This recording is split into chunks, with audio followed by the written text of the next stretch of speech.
And as you get older, you realize that, even as a parent, your parents had issues from their childhood, which then come out and affect the way they treat you and behave you. Yes, they all do everything from their best intentions, but sometimes those best intentions don't work for us as children. Yeah. That is a snippet of our podcast today.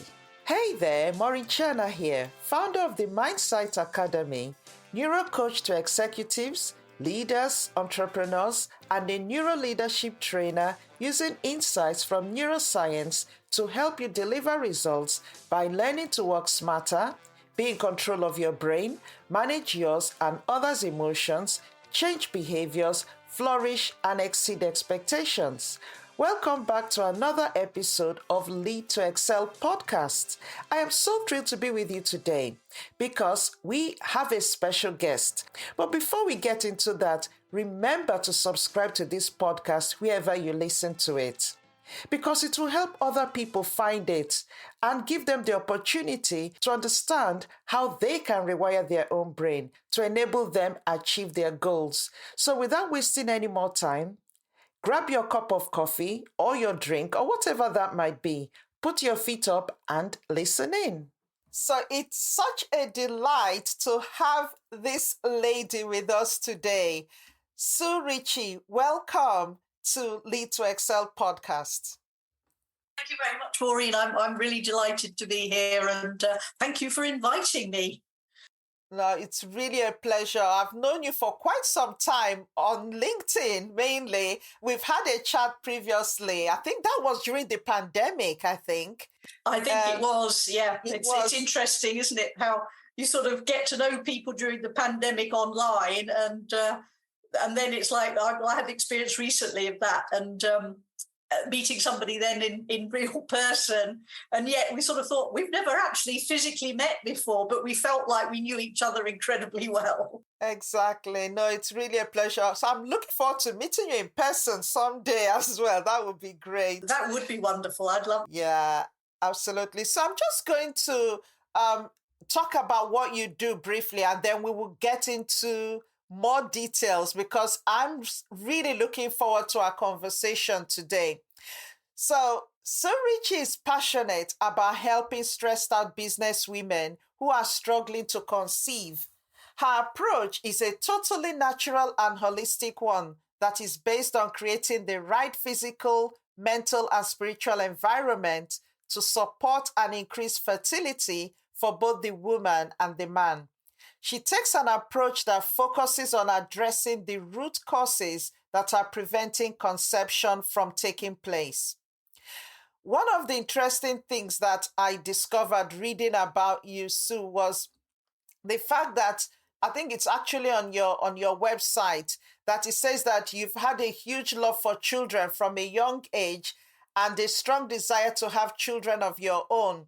Life circumstances, however, resulted in you not realizing that dream until you were about 36, I think it was. So can you tell us a bit about you in terms of, having read your profile, it's really interesting that you got into this aspect, which is really to do with fertility. So can you just give us a bit of background about your early life, what you were doing before this, and also in terms of then coming to realize your dream of having children as well? I started off, I suppose, life having a successful career in corporate marketing. And that life, if you like, was very much one of, being a bit of, I would describe myself really as a workaholic. So working all the hours, stressed all the time, looking after everybody else. And, as so many of us don't do, is not actually really taking that good care of myself. We somehow think that, we can keep pushing ourselves and our body will keep on working well. And I also started my own business, indirect marketing, probably, 20 odd years ago now. And that all went well. And it was a situation really of how I got to do what I'm doing now, was that About 14 years ago, I had a big health wake-up call. I was diagnosed with Hashimoto's disease. I had things like brain fog. I had memory problems that were horrendous. Some days I thought I was literally, going mad. Joint pain, recurrent cystitis, all of these things. And so when I sort of said to my doctor, oh, well, I can get myself well again, it was a bit of a shock when I was pretty much, almost shouted at to say that it was impossible to recover and I'd be on medication for the rest of my life. And for me, that was a situation of, I'm not willing to accept that prognosis. I've got lots of things I want to do. I want to be active. And if you think that I'm going to spend the rest of my days, however long that might be, feeling the way I did at that time, was like, I'm sorry, no. So really that sort of led me on a journey, my own sort of journey of personal growth, discovery, emotional healing, and doing a lot of research. And I basically found out that the root cause of Hashimoto's, but also autoimmune diseases, lies in the gut. So by actually taking myself through a process of rebalancing my gut, looking at my diet, making changes in my diet, and particularly taking out gluten, but also really, not really having a lot of sugar and things like that either. And by actually rebalancing my gut, just using natural supplements and making the dietary changes, within 3 months, all the health issues I had gone, and my energy was back. And, the bonus was I lost 2.5 stone in weight, which I'd never been able to shift before. But after 18 months, literally over the 18 months, I was able to cut back on medication. And within 18 months, I was recovered and, back to my normal self again. That is amazing. That is an amazing story.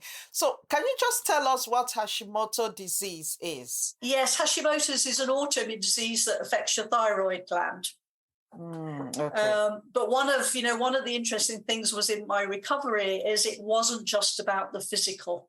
I had to look at emotional stuff from my childhood and do healing around my, issues, if you like, that had come from trauma and stuff like that in my childhood. So, and, having sort of got myself to a place where I've got myself well, and knowing that, an awful lot of other women were struggling with similar, diseases, autoimmune diseases, I then decided that I would, start doing start my health coaching business to help other women. Okay. But what I thought I was going to be working with women in their 40s and 50s.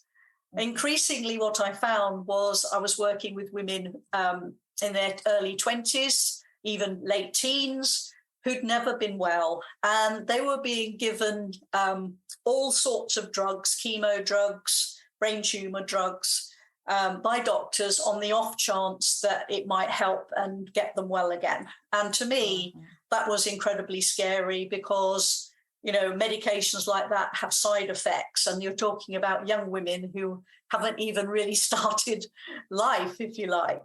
And that was one of the things that sort of led to, and I know you said I always wanted children. I love children. And I found myself at 30, single.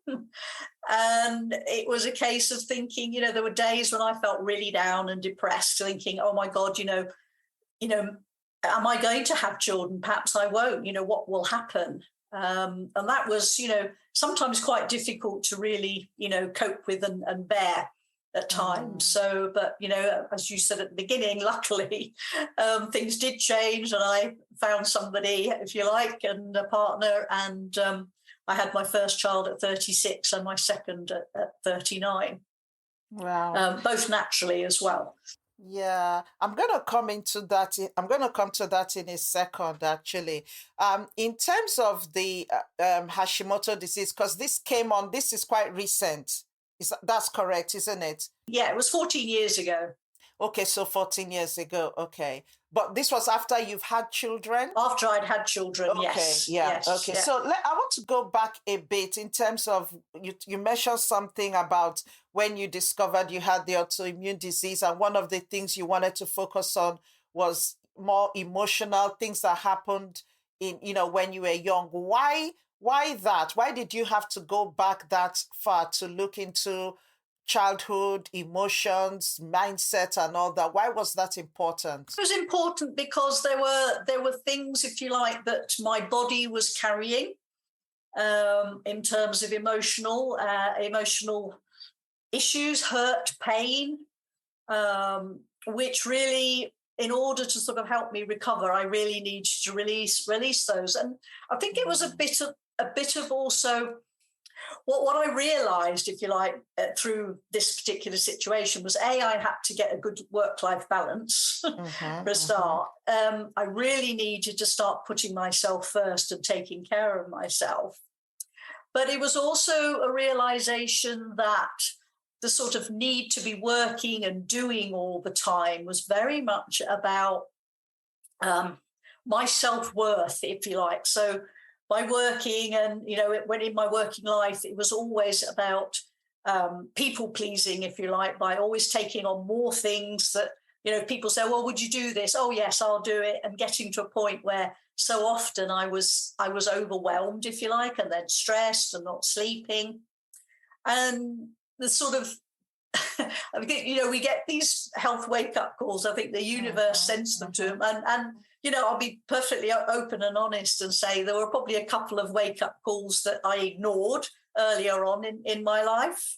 But, it's, I think you have to be ready, I suppose, for when you need to really make changes. And the universe will literally make you stop, which is pretty much what happened to me. And I had to give myself time and really sort of take care of myself, if you like, probably for probably the first time. And it's a situation too of, the self-worth and the self-value is such a big issue for so many people, and particularly women.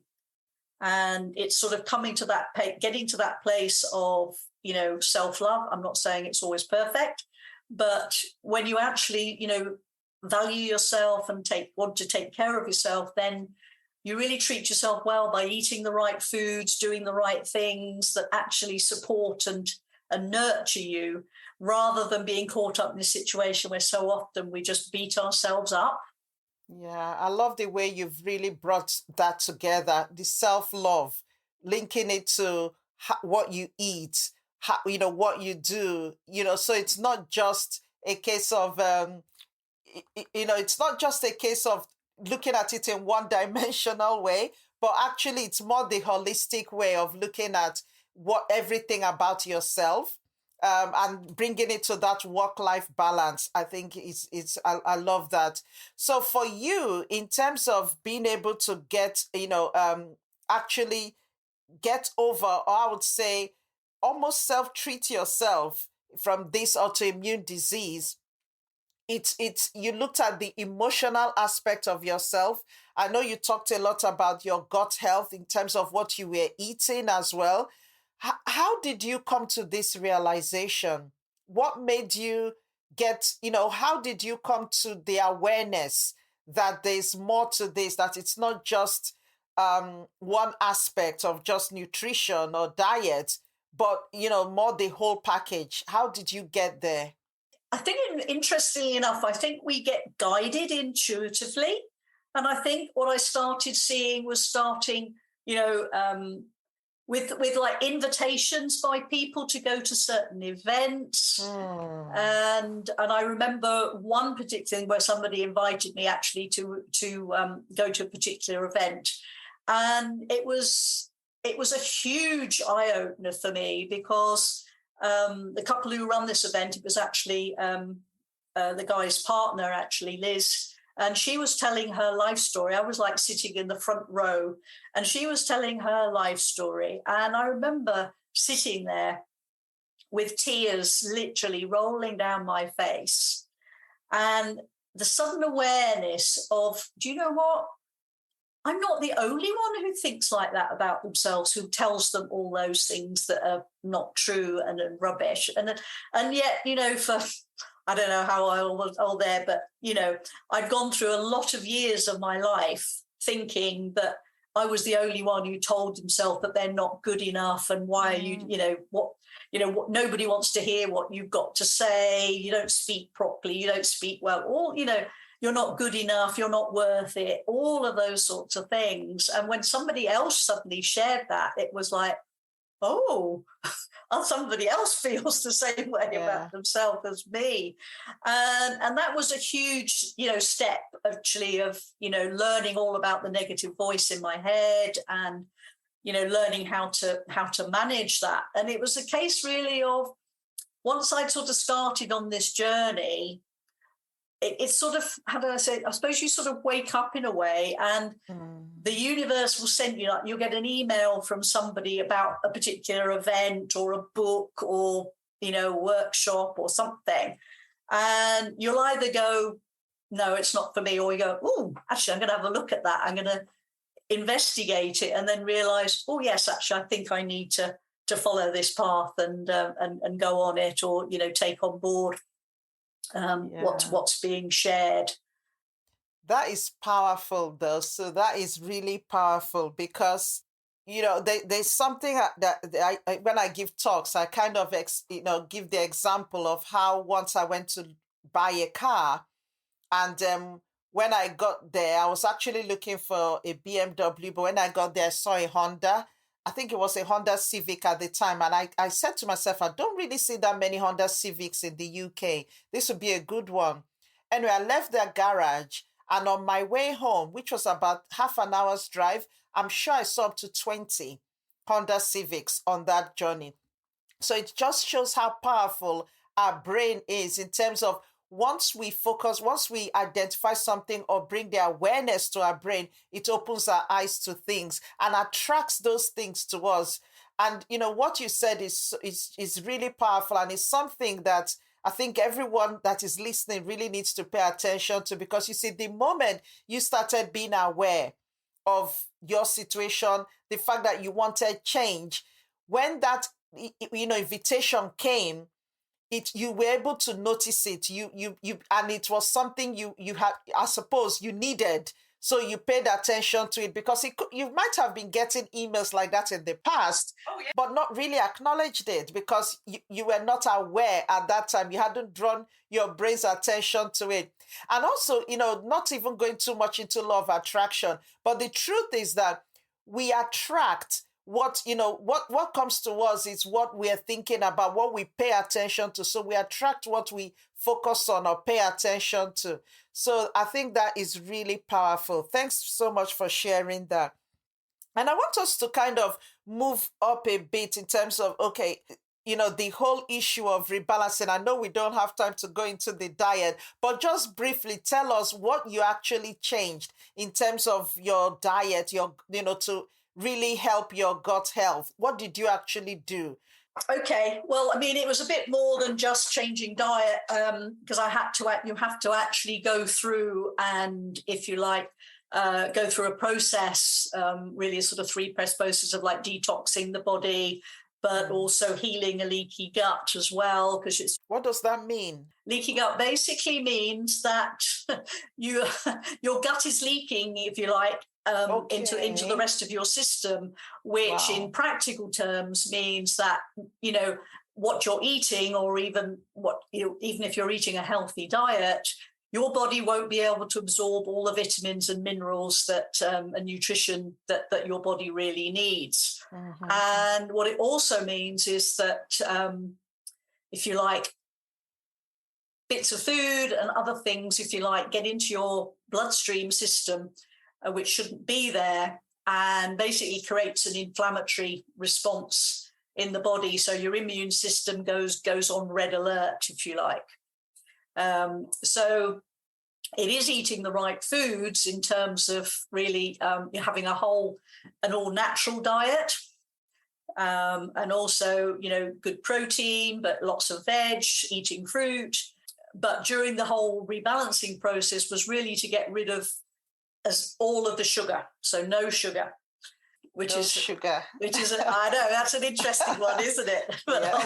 I'll talk to you about that in a minute. But yeah, so but one of the key things that I learned was that particularly for people with thyroid problems, gluten particularly, but also dairy, because the molecular structure of gluten is very similar to your thyroid gland.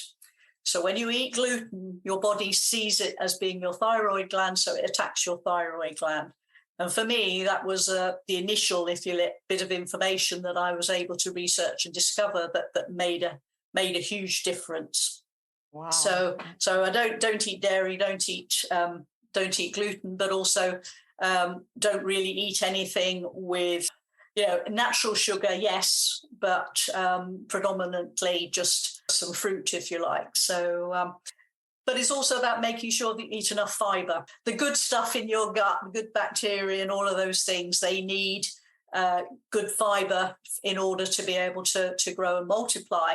Whereas the bad bacteria loves sugar and carbs, particularly refined carbs, because they're a living organism, its favorite food. And what it does is that so often people think, oh, I've got no willpower, I can't stop eating it. But actually, I'd like to say to people, don't worry, it's not your fault, because it's the bad bacteria in your gut that are making you want to eat more and more of those types of foods. So how do you then get to the stage that you can actually overcome that desire of the bad bacteria in our gut? How do you get past that to be, because you're right, many people struggle to give up the refined sugars because it's addictive. So how do you get through that? Well, the interesting thing is when you actually rebalance your gut and get your gut health into a really good state, those sort of bad bacteria are not really, hugely present anymore, and therefore you don't have those compelling desires anymore. They disappear, and it's I think it's an interesting thing as well is that when you stop eating something for a period of time.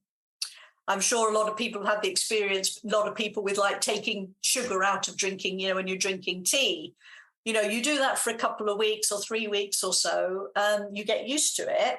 And then you go to a friend's house and they give you a cup of tea and didn't know that you weren't taking sugar, put the sugar in it, and you go and eat, you go and drink it, and you go, ooh. Yeah, I can relate to that totally. Yeah. Oh, I don't like it. I don't like it. So, I think that if we manage it for a while, our taste buds in every sense do adjust, and we find it. The same with eating salt and stuff like that. When you stop eating a lot of salt in things, then you eat something that has got lots of salt in it, and you go, ooh, that's way too salty for me. That's true. And I always say that it's interesting because what happens is that it's repetition that you need. It's just doing it over and over. And once you do, your brain changes, your brain rewires. So those connections that really enjoy those things that you want to give up, that connection would start disintegrating because you're forming new neural pathways. So it is repetition that actually enables you create a new habit. So yeah, I love that. I'm going to move us forward now to and before we do, actually, I want to just state for those that are listening that Sue has a book called Love Your Guts, and she also co-authors another books. And I'm going to put the link in the chat so that if you want to know more about the whole issue of rebalancing your gut health, read the book. It's a good, fantastic read. Now, so one of the things you do that really caught my attention was the fact that you help women or help people that want to have kids that are either struggling, very, busy people, that really want to settle down and have kids. How do you do that? And how did you get to doing this? Just out of curiosity. I think it was a combination of things of really what I experienced, what I learned, when I sort of had my health wake up call, because the whole area of gut health is now it's an area that I'm really passionate about and intrigued. And it's interesting that Hippocrates said over 1,000 years ago that all disease starts in the gut. Well, he's absolutely right. And all the research is just showing, more and more illnesses, everything starts with what's happening in the gut. And it's also a key element in fertility as well, because that's where estrogen is managed and balanced. And obviously that's a key hormone. But it was really a case of, my love for children. I see a lot of children today. And as I said, I started working with young women, late teens, early 20s, who've never been well in their life, which is really sad. And when we say not being well, we're referring to, is it the autoimmune diseases? They've got chronic fatigue, ME, all of these sort of illnesses, if you like, that, for a long time, people just couldn't understand them, if you like, and explain them.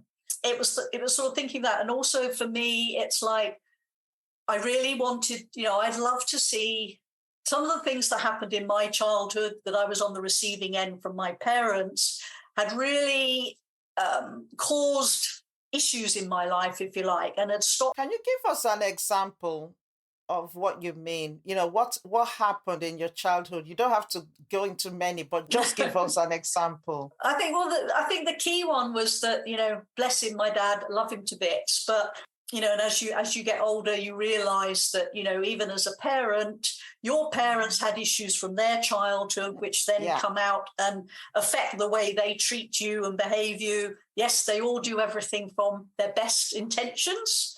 But sometimes those best intentions don't work for us as children. Yeah. And my dad, bless his soul, was always very critical of everything that I said, that I did. And because of that, it really sort of, I suppose, maybe sort of created that sort of belief of not being good enough. Yes. But it also made me decide that I wouldn't open my mouth and say things unless I knew it was 100% right. So fear of getting things wrong, creating perfectionism, but also it sort of affected me in that, the thing of like, being visible, if you like, in the world and speaking out and sharing, my knowledge and things like that it's really got in the way of that in a big way. And, and I feel at some point, looking back, is that perhaps I could have achieved more earlier on in my life if I hadn't have had those things going on and my confidence was greater. So, I think also because it's, children learn so much from our behavior. That's true. And, and I just really think that, for me, bringing a new life into this world is the most important job that we do. Mm-hmm. So as parents, if we can get ourselves into that place where and I'm coming back to the self-love thing, that we really love ourselves, we take care of ourselves, we put ourselves first, we take the time to actually eat the right food that really supports our body to perform well for us. And that, affects us physically and mentally, and that means that we've got a gut that's really working really well for us. But also we've got that positive mindset where we're aware of the negative voice, what it tells us, that we can actually, counter that as best we can. It's not always perfect, unfortunately, but, and really have a more positive outlook on life so that we're much more better equipped to, life has ups and downs, unfortunately, but if we can actually deal with those in a positive way and see them as challenges, then, we're going to create a situation for when a child comes into this world, if their parents are already in that space, then that children will model that behavior. They will grow up with knowing how to feed themselves properly. They will know that actually how to treat themselves well and love themselves. And for me, when you sort of have self-love, you're likely to be able to know that you can achieve whatever you want in life. And for me, that's a big part of my mission, really, is to create more children that are healthy, because we have, children today are, we've got 1 in 5 children who have weight problems and obesity. And, we have children at ages 9 and 10 who have type 2 diabetes. And, the impact that that's going to have on their health when they get to adulthood, they will have organ damage and things like that even before they've got to really living their lives. And I think it's very sad. So, for me, I just really want to help parents really get themselves into a great place, so couples get themselves into a great place so that they can provide this, the best environment for their child. And I know none of us are perfect, so it's not about being perfection. But I think that, if we go into being a parent with awareness, I think we've mentioned that before, when we say the wrong thing or we find ourselves saying the wrong thing to a child, we've got the ability to go, I shouldn't have said that. Let me backtrack. Let me explain why I said that, so that children, grow up receiving the right words, if you like, from parents. Yeah, I love that. And also realizing that, parents are not perfect. It kind of brings us back in that loop that even we as parents make mistake. And I thank you so much for sharing your own upbringing in terms of your dad, because I think that's a very powerful one, which a lot of times people don't realize.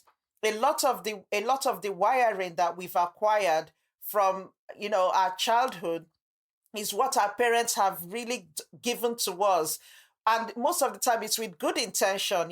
Like the example you gave, it would have been your dad possibly wanting you to achieve well, to be good. So his way of doing it was to be critical of what you do, to help you to be better, but not realizing that actually being critical was then making you to become very self-conscious, to be afraid of failing, bringing about all those self-worth issues. So I think even as adults, it's our responsibility to now start paying attention to what is wired in our brain, because that way we can then make the decision to go, actually, no, this isn't serving me. This negative thought is not really serving me well. I've got to change it. Or this belief that my parents have, I don't believe it. And I really love what you're doing with young couples now, because what you're doing is really empowering them to be better parents, so for their own children. And hopefully a lot of the things that have come through the years will then stop, because we'll have children who are more emotionally intelligent, parents who are more emotionally intelligent. So no, I love that. So just talk to us really quickly and briefly as well, because I know we're almost at the end, how you work with people specifically in terms of increasing fertility. Because I know one of the things that you've talked about is, the whole package. So emotions, mindset, nutrition and all that. So just give us an example of how you've helped someone, possibly are there a case study of how you've helped people that were, work-life balance was out of sync and really brought them to the place where they could then conceive and have a child. I suppose a recent case study of a client really is a couple who've been trying for 7 years without success. They'd actually gone to look at having IVF treatment, but were actually turned down because she was overweight and she also had PCOS. And then she came to me and started working. What's PCOS, for the sake of those that don't know? Okay, it's polycystic ovarian syndrome. So it's a problem with the ovaries, and it's actually an increasing problem for a lot of women today, and very much connected with weight and issues like that. And so basically, we start off by I do a health analysis. So we look at how all the systems in the body's working, and so that we've then got a plan of action of what we need to address. How do you do that? I have a sort of a questionnaire, if you like, that's been created by some medical professionals, if you like. That's cool. Who well, we can actually see how each of the 9 systems in the body are functioning.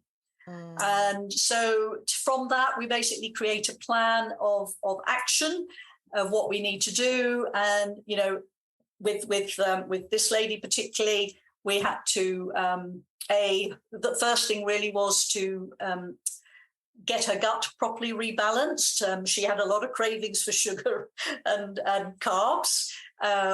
She wasn't really exercising. She didn't do any exercise. She was very much in the sense of, bit of a workaholic, I would say, of work came first.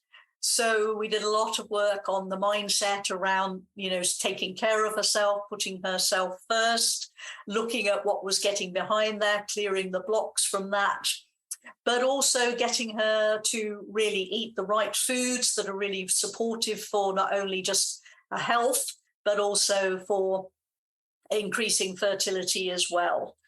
And, all of those things, if you like, as well as obviously looking at mindset and, work on, the whole thing of visualizing, if you like, what you want is a key part as well, what I do. And understanding how, if you're telling yourself, I'm never going to get pregnant, your body is listening. And your reality. It takes that on board. So it's, teaching people how to really manage their mindset so that they can stay positive. And just working on those sorts of key areas, really. But also looking at chemicals as well, because there are a lot of chemicals that are in our home. We put on in the body products that we use every day that have chemicals that are endocrine disruptors. So they're getting in the way of fertility. Plastics as well, things like that. So I tend to work on it's like the physical health, mindset, your self-care, relationship, not only with yourself, but with your partner, because relationships with partners can go downhill and that can cause stress as well, which gets in the way. But then, as I said, the environment, so the chemicals and what you can actually do to reduce exposure to things that might be getting in the way. So with this couple, how long did it then take for her to go through all this and then conceive? So she worked with me for 3 months, and then she got pregnant 2 months after completing my program. And she's now 5 months pregnant now, so she's and everything's going well. It's lovely to see. Congratulations to her. Congratulations to you for doing that. That's amazing. So she worked with you for 3 months. Your program is for 3 months, and then I have a 3-month program and I have a 6-month program. Right. Okay. That is fantastic. So what changed for her, in terms of work-life balance and weight and all that? What actually shifted? Well, she lost nearly 2 stone in weight. Wow.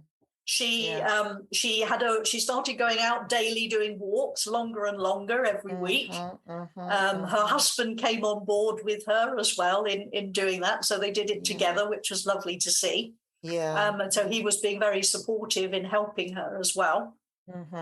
And, giving her a, eating plan and menus that she followed. And I think that, what I find so joyful is when couples really commit to really stepping up to take care of themselves, not just because they want to get pregnant, but because, they want to improve everything. Yes. Do you find that now there are lots of women, couples in particular, actually really hardworking professionals or people that are really focused a lot on work? Do you find that a lot of them struggle with fertility?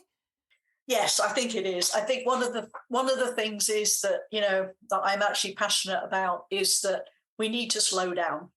Yeah. We need to stop trying to cram 1,000,001 things into our lives, simply because it causes stress, and stress, unfortunately, gets in the way of fertility, of conceiving.